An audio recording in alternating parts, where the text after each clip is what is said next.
जैसे ही आप देख रहे हैं कि आज पूरा मौजा के लोग एकत्रित हुए हैं और जो मौजा के ज़मीन है बकास भुइयारी पहान जो ज़मीन होता है वो मौजा का होता है और उस मौजा के जितने भी आदिवासी लोग हैं उनका एक व्यवस्था ज़मीन होता है। उस व्यवस्था ज़मीन को बचाने के लिए पूरा एकत्रित होकर आज इस बाउंड्री को धंसाने का काम किया है, जिसको कि जानने का समझने का काम है कि आप दोबारा अगर कोई यहाँ पैर हाथ मारेगा तो उसके साथ भी बहुत तरह का कार्रवाई होगा जो समाज की ओर से अगुवाई किया जाएगा।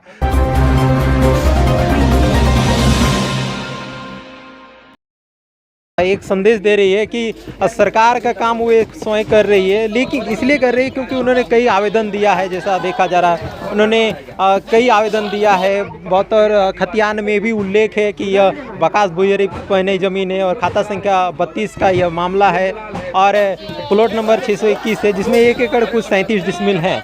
उसी को ज़मीन को बचाने के लिए आज बड़ी संख्या में महिलाएं यहाँ पे पहुँची हुई है और लोगों से हम लोग वार्ता करेंगे क्योंकि कई संगठन के लोग आए हुए हैं। आपको बताते चले ज़मीन को बचाना रांची में मुश्किल हो रहा है। दादा पहले जोहार रहे।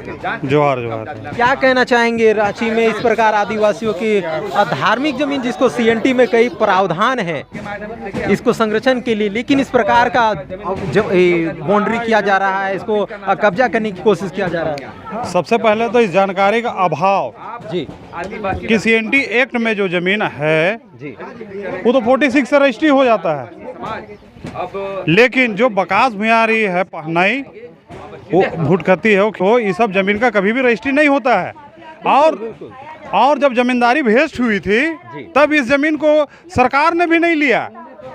जो इसका मूल जमींदार खुद रैयत ही रहा। तो जब रैयत ही इसका ज़मींदार रहा तो और इसका ना कोई मालिक हो सकता है ना मालिक बन सकता है। जो इसका ज़मींदार वही मालिक होगा या उसका वंशज होगा। ना ही खरीद सकता है ना बेच सकता है। आदिवासी ही इसको नहीं कुछ खरीद बिक्री कर सकता है। तो गैर आदिवासी जानबूझ के अपने लोगों को, हमारे आदिवासी भाई लोगों को बलगलाते हैं, उन लोगों को धन का प्रलोभन देके उन लोग से गलत काम कराते हैं।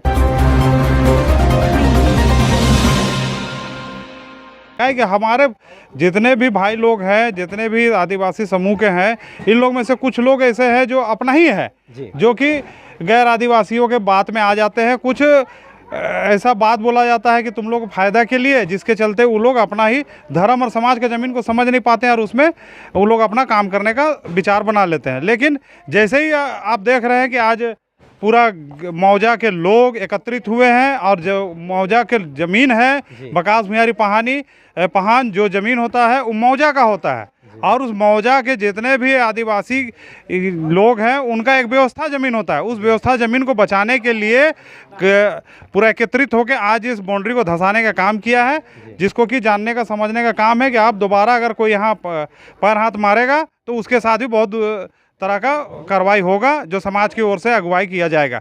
दूसरी बात यह है कि आपको अगर ज़मीन जगह लेने का इतना ही शौक़ है तो आप जनरल लीजिए ना भाई। आप जनरल हैं, आप गैर आदिवासी है और अगर ज़मीन नहीं ले पा रहे हैं तो क्या आप हमारे ज़मीन को में हाथ डालिएगा, वो भी हमारे आदमी लोग को ही लगा के, जबकि ये सामाजिक और धार्मिक ज़मीन है।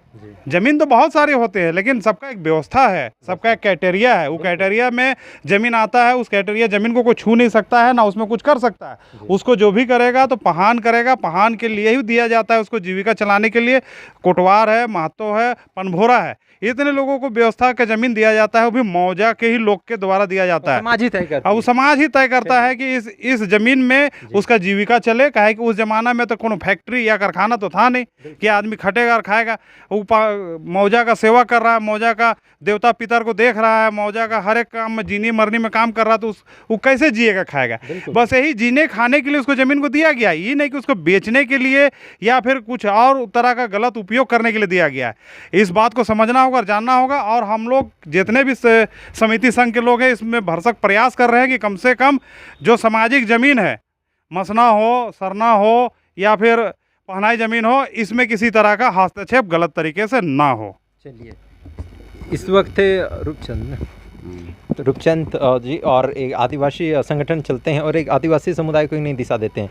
इस फिलहाल जांच का विषय है, आप तमाम लोगों से वार्ता करेंगे। फिलहाल के लिए धन्यवाद, जोहार।